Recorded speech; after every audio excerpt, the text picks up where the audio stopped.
I am happy to introduce our first keynote speaker of this year, Thomas Ketchell. Thomas is the CEO and co-founder of Sutori, a digital learning tool which promotes collaboration and engagement in the classroom. Sutori enables teachers and students to create interactive stories, which include not only text images, but also video, audio, web resources, and quiz questions. The platform is used by over 1 million educators and students across the globe. Thomas has been recognized as a Forbes 30 Under 30 honoree for education and has worked on environmental projects in Australia, Kenya, and China. He has a degree in history and contemporary China studies from the University of Nottingham with a master's in business and development from the University of Brussels. Thomas is formerly an entrepreneur in residence for the University of Massachusetts, helping students launch their ventures. Please welcome Thomas.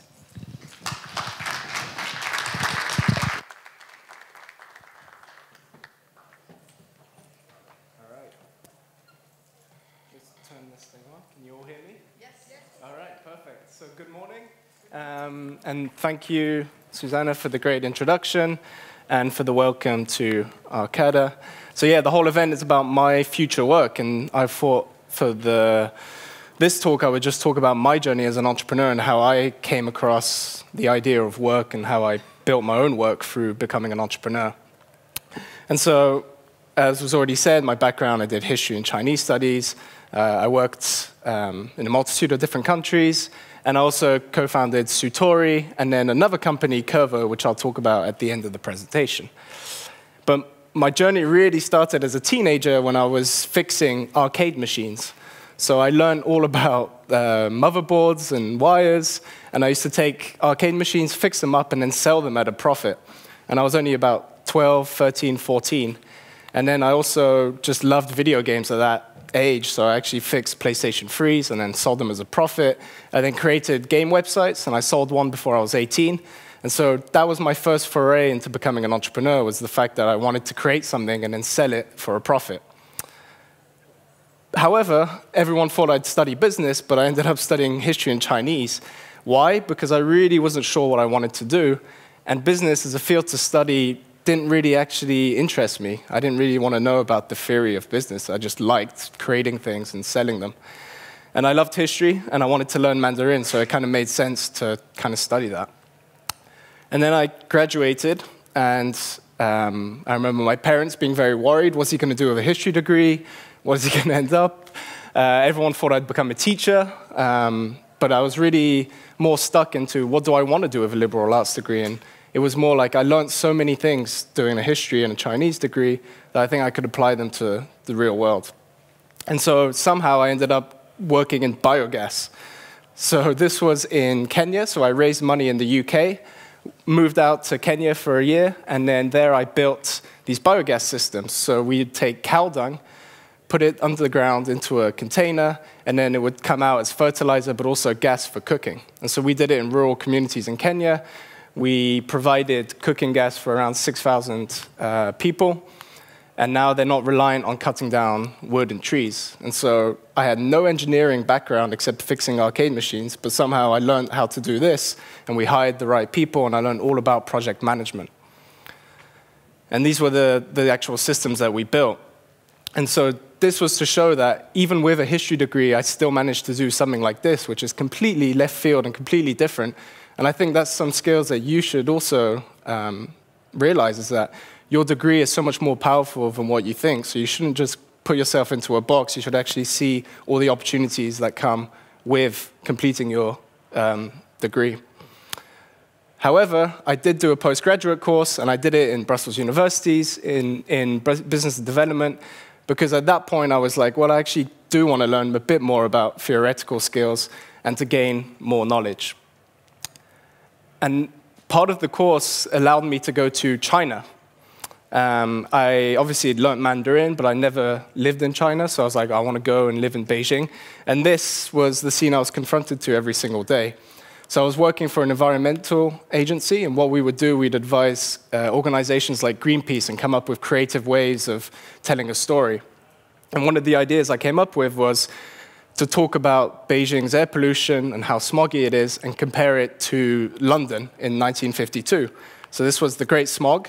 12,000 people died in the space of 5 days in a cold December period. And what happened was that I wanted to retell this story in a kind of modern and interactive way. And so armed with a Twitter account, I created this fictional character who woke up in 1952 and somehow had a smartphone and started tweeting. And so I used one hashtag, Great Smog. It kind of told the story in a first-person perspective. I collected all these primary sources from newspapers, from actual stories from people who lived through it, and I created this whole narrative around one hashtag, and it just spread everywhere. And I put things like, apparently oil could provide a cleaner alternative to coal in the future. Let's hope this is true. I was just kind of playing around with history and playing around with that storytelling. And overall, it was 422 tweets, and we reached 1.2 million people on Twitter. We reached so many people because it was the 60th anniversary of the London Great Smog. The BBC picked it up, and tons of other media outlets. This project, I presented it to Greenpeace, because that was my job, to come up with ideas, and they said, no, it's not going to work. We also did it in Chinese, and that got censored and blocked. Obviously, you can't talk about how bad the air pollution is in China. And so these were all these kind of events that told me, okay, there's something here with telling a story in a different way, but is it actually a business or a company, or is it just a crazy Twitter idea? And so I was like, okay, I want to create this company that kind of tells history in a different way. And so I came up with all these different ideas: history tweet, history, twistorical, history retweet. And I looked at what was out there already, and I didn't want to build another product all on Twitter. So I looked at what we were doing. We were telling stories through timelines. And I looked at what traditional timelines tools were, and they were very horizontal and really kind of lame and boring. And so that was the concept for what became the company Sutori, was this history idea of an early timeline which would tell these stories in a very engaging way. And this was our logo. And so we called ourselves History. We thought, okay, it's fun, it's history misspelled. And it kind of just spread, and we shared it more and more people. And the idea just started growing, and this branding around telling a story with video, with audio, with quiz questions, just a different way of getting kids more engaged in history. And we had this idea of this community where everyone around the world would be telling and sharing these visual stories, kind of like a visual Wikipedia. And so we had this idea. I wasn't a technical background. Okay, I built websites, but I could never build a complicated product, which was kind of trying to do what we were doing. And so I worked with my brother, who's a teacher, and my best friend from high school, who's a web developer. And we didn't launch for 15 months. We did a closed beta, so we had this idea of this reliving historical events through this timeline. We spoke with teachers in schools, and we tried to speak to any teacher that would listen to us. And that's my number one lesson as an entrepreneur, was you need a lot of patience. 15 months is a long time, especially when you're trying to create something new. And you're also not getting a salary at the same time. So I had to move back with my parents, and then constantly getting questions of, you should be getting a job, what are you doing with your life, etc. And so that was really important to have that patience, because once we finally got a first pilot of history, we went to Kingston Grammar School in London. So at this point, I moved from China back to Belgium, where I grew up. And there we did it with a couple of classes. And we just wanted to test out the Great Smog. And this was the first iteration of a timeline. So we took everything that we did on Twitter, put it into a timeline, and did it with the kids. And the kids loved it. They were sharing it everywhere. They were talking about it just because it was something new and innovative. And this was an email in 2013, so 7 years ago now. And this was me just sharing it with everyone, trying to get those first teachers, just begging teachers to take a look at what we were doing. And finally, we got to do work with the Steve Jobs School. So I've got a short video to show you. At this point, we'd only raised a very small amount of money. So I was like, what can we do with that money? Well, we should probably do some marketing. And so we did this video, which got us a lot of coverage after.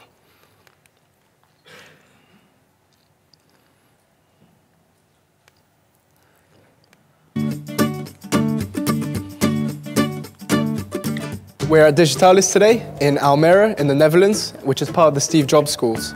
So we've been piloting history here for the last month, and we're going to go check it out and see how it's going.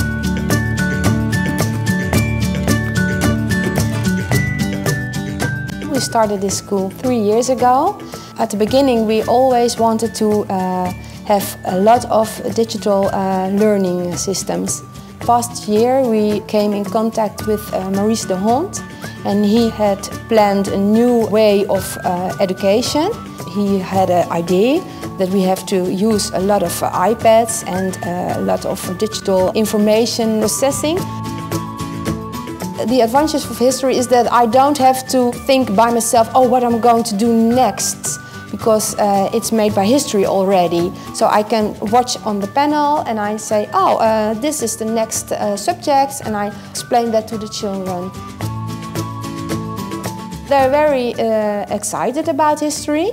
They love to watch it on the screen, and on their iPad they are very much time busy with reading and looking at the pictures. Curious. That's what history does for them. It makes them curious. It's quite nice. The students do like it. They started discussing about the Renaissance. They really like it. It feels fast, it's modern, it's interactive, it's really positive. Administration tool, it's quite easy to handle. When a student is doing something at the website, I can see it at the computer. It looks familiar. So one thing that's been really great for us coming here today is to see the positive reaction from the kids. So watching them use and navigate the timeline has been really motivating for us to move forward and continue building our product and getting this validation from the kids and the teachers themselves. Nothing better we could ask for. So we had this one video and we thought, okay, we're on our way, we're going to create this company. But there was a couple of problems with this. So already the name Steve Jobs, we thought it was quite an interesting name to have as a school. The problem was that it was all in Dutch. So they spoke in English, those teachers there, but all the kids was in Dutch. So we had to create 13 units of history in Dutch, which took us about 4 months of research, doing it all in English, and then having translated it into Dutch.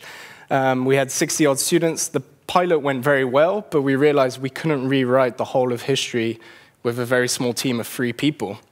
And it was also a lot of work to write in the first-person perspective and make it engaging. And so we thought, okay, we got this video, we spent some money on it, people will love this idea and they'll want to invest money in us and we can like grow a team and rewrite the whole of history. And so we did over 50 investors in Belgium and we got rejected every single time.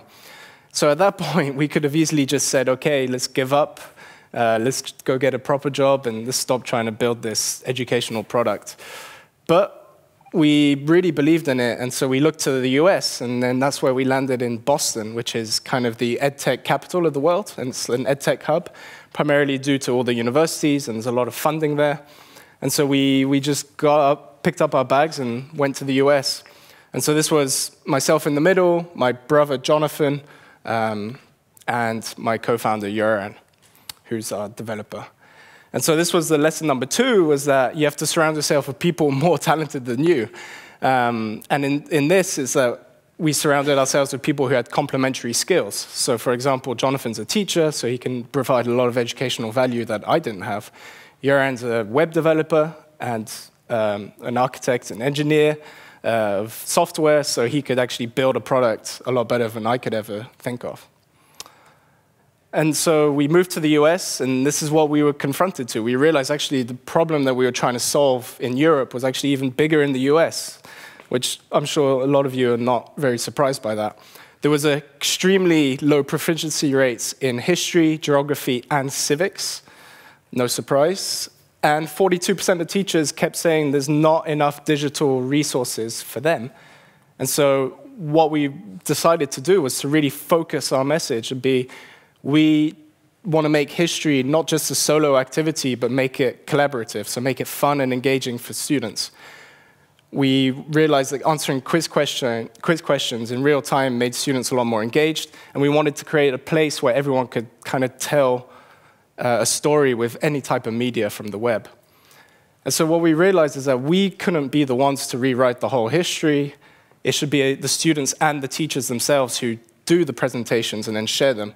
And so we created these, allowed this platform to create vertical interactive timeline presentations, and you can add any kind of link to it. So any kind of EdTech product, you can easily add it to a presentation. And it was used in English for Romeo and Juliet, Shakespeare plays. It was used for digital portfolios. It was used in physics classes, which was really surprising to us. We had no idea a history tool would be used in a physics classroom. We had math teachers starting to use it, and they were using a tool called History, and they were doing anything on geometry as well. It was just taking off. Languages, so French teachers, Spanish teachers, they all started using this tool to create these presentations and to create these stories. And that really gave us the impetus that actually what we're doing isn't just for history teachers, it's actually for any teacher. And so the teachers kept sharing our tool to other teachers, and so it was spreading on social media. The students were also liking it, primarily because it was something new, it was something fresh, and it was better than their textbook. And so with that, we got the opportunity to give a talk on the teaching history in the 21st century, which was very much focused on the Great Smog and telling history through first-person perspective and through those narratives. And with that is my third lesson as an entrepreneur, is that you have to keep speaking to your potential customers every day. Why? Because the more teachers that we were speaking to, the more we realized our tool wasn't just for history, it was for all those other subjects. And that was primarily just from all those conversations that we had. And so this is where we rebranded from history to Sutori. So Sutori is a play on story in Japanese. And we got the .com, and we were like, okay, this is our company. We are now the place for students and teachers to tell a story and share it. And so we focus on this collaboration. So you might have used a Google Doc. It works just like that. You create a presentation, you invite your friends, and you share and work in real time. And then you can app smash, so you can add any kind of tool from the web or any link or website, and it embeds directly into a Sutori. And all of this just kept coming from feedback from teachers. They kept asking for stuff, and students too, and that's what we were trying to build for them. And we also have a presentation mode, so you can actually press present, and it's just like a PowerPoint, or it's just like this presentation. It does one slide at a time. So teachers present, but what we love about it is that students are the ones who are now presenting. So they're working in groups, going up on the screen, and then presenting their projects. We created then templates where teachers could create a template, share it with their students, and work from it. And this is really what we focused on. It's more on getting students to think critically. How do we do that? We do it through the real-time conversations that teachers and students actually have. So if a student group is working on a presentation, the teacher can actually go in, leave comments, and provide feedback. This is like during the whole process and also after. And also, we provide this data. So, for example, a teacher can know how long the students have actually spent on the project. Thanks to all of this coverage and people sharing it on Twitter, we got the Resource of the Year by the American Association of Librarians. We got the #1 Tool of the Year by EdSurge, which is an EdTech publication. We got EdTech Product of the Year in the Massachusetts Technology Awards. And we got a lot of coverage from different bloggers. And the press started picking it up more and more, so it wasn't just the idea of what we were doing of teaching history in a different way, it was actually the product as well. And so all these leading publications picked it up. One big thing that we realized when we moved to the US was the fact that it was very difficult for immigration reasons. And so one thing we wanted to do is to actually teach a lot of Americans, especially in middle school and high school, about the history of immigration to the United States. And so we created this resource and this lesson plan, and this was used by over, I think it's about 15 to 20,000 teachers in 1 year. And that got us to go on Fox News, and so we were actually on Fox News talking about immigration issues for startups.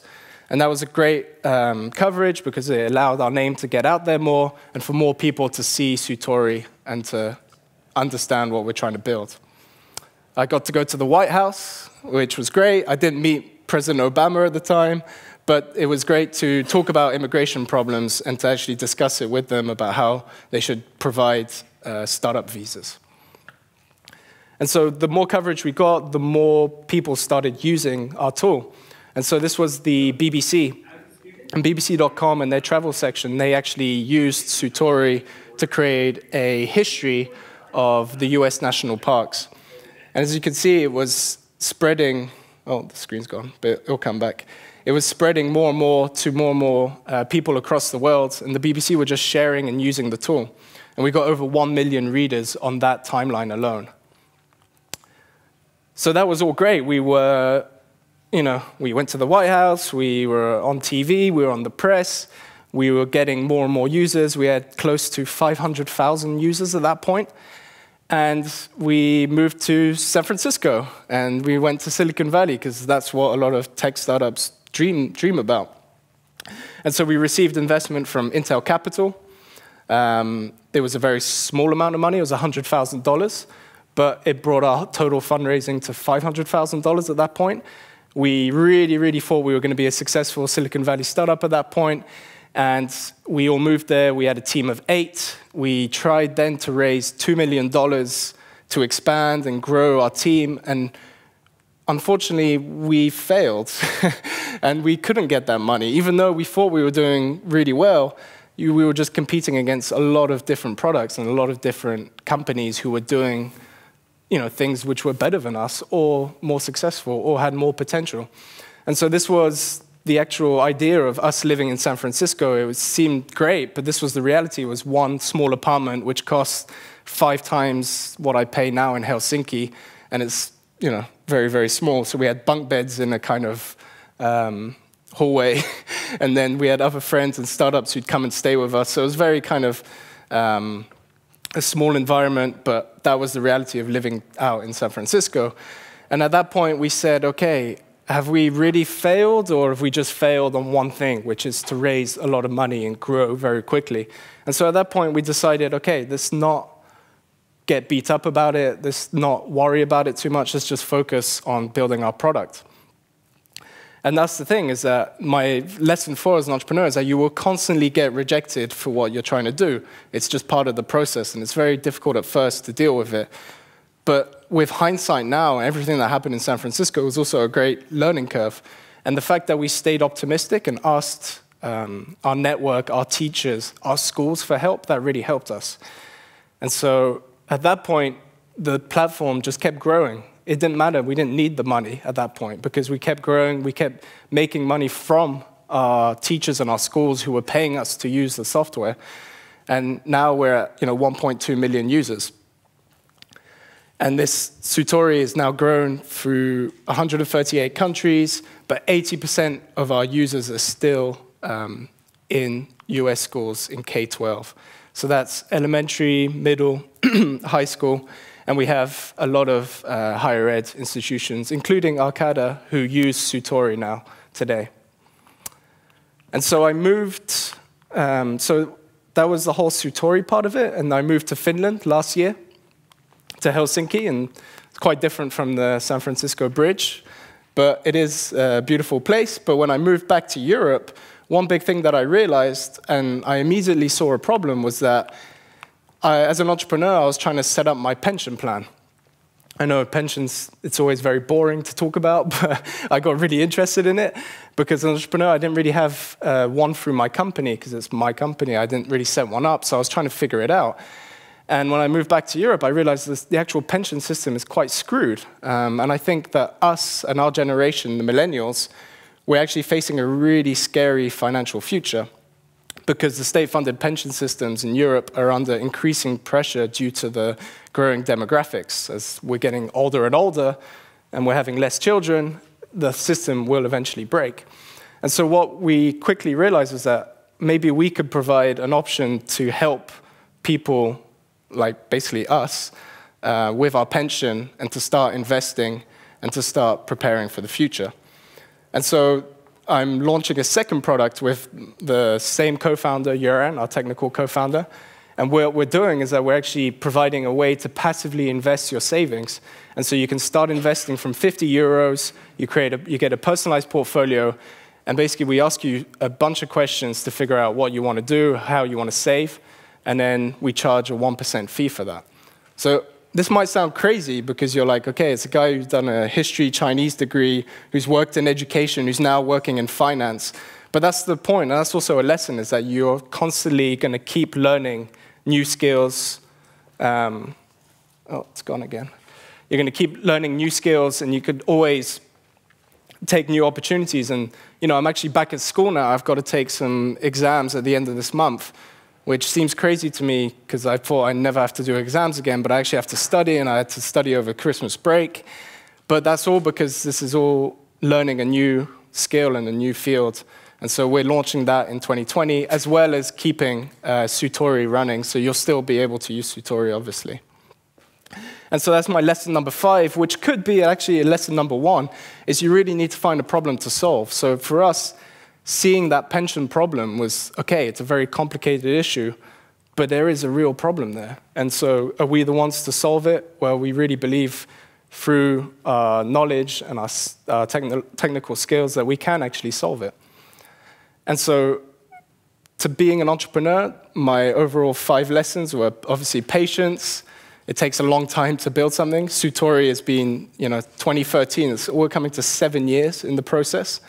So it does take a long time if you're starting something new. And so you have to kind of have a long-term vision on that. Number 2, obviously surround yourself with very talented people. That's obviously very, very key to being mildly successful. Number 3, keep speaking to your customers. When we first started history, we never thought it'd be used in a math class. And I think only through talking to teachers that we realized that actually it was going to grow that way. My 4th lesson, obviously, I said, was to stay optimistic. I think as an entrepreneur, you always face so many different challenges, be it from the fundraising to staff that don't want to work with you, to teachers that stop paying for the service. But you always have to be optimistic and always ask for help. And obviously, the number 5 is finding that problem to solve. And so for us with Sutori, it's really about solving the problem of teachers not finding tools to engage their students enough. And so that's what we're trying to solve. And with Curvo, we're really trying to solve this pension crisis for our generation.